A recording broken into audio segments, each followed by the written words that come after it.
तेणु आज प्रभु रुक्मिणीकर चिटा को पाठ करुछंती। रुक्मिणी लिखिछंती, हे प्रभु जन्मे जन्मे मु होछि आपणकर पत्नी, ए जन्म रे मते निराश करंतुनी। आज मोर विभागर दिन उपस्थित हो जाइछि, एई शुक्ल पंचमी तिथि रे मोर विभागर हबो। आउ मो भाई तो केमिति दुष्ट आपण भल भाव जानिछंती। रुक्मण एते दुष्ट, तेणु ता मुहरे किछि कहिबा पाई भी साहस नाही कहार, ना मो पितांकर अच्छी ना मातांकर अच्छी ना मोर अच्छी। तेणु ए शिशुपाल बरवेश ही आसवा पूर्वर मु आत्महत्या करि देइथिबि। आपणक पाखक पठेइली ब्राह्मण देवता को ए चिटाउटी को पाठ करी जहा ठीक भाविबे ताहा ही करिवे। ब्राह्मण आसीबा पर्यंत मु अपेक्षा करी रहिछि।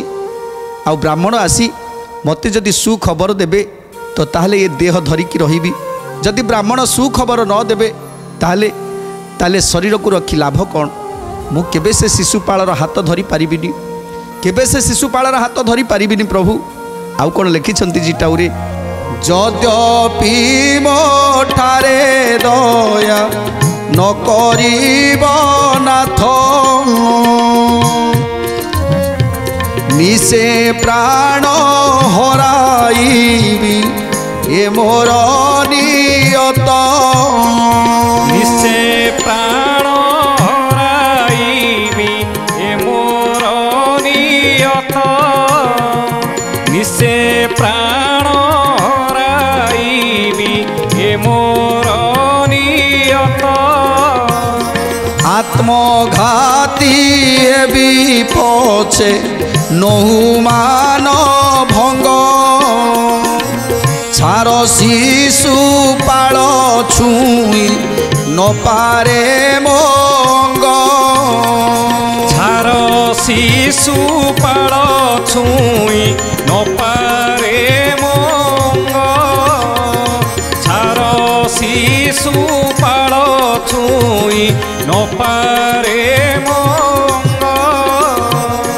ब्राह्मणर कन्या बुई अटई जुकते, जनमुखे अपवाद नहु की नामते। जनमुखे अपवाद नहु की नामते, जनमुखे अपवाद नहु की नामते।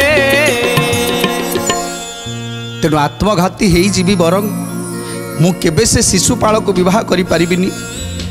ए शरीर को त्याग करदेवी, हेले केबे हेले से शिशुपाल मुख को मु चाहिबिनी। तेणु तेणु आज शेषतर निराश है मु आपणक पाखु के चिटाउटी पठेइछि। तेणु आपण जहाँ भाविबे ताहा ही करिवे। जदि आत्महत्या करे ताले मो कूल को निंदा हबो, कूल को निंदा हेउ पछे, हेले ये शरीर को मु आउ काहा को भी छुईबा को देबिनी। जेतेबेले रुक्मिणी मन दुख करी चिटाउ देइछंती ताकू पाठ करूछंती प्रभु। आ रुक्मिणीकर भाव भक्ति को देखी आज प्रभुंकर आखि भिजी जाउछि।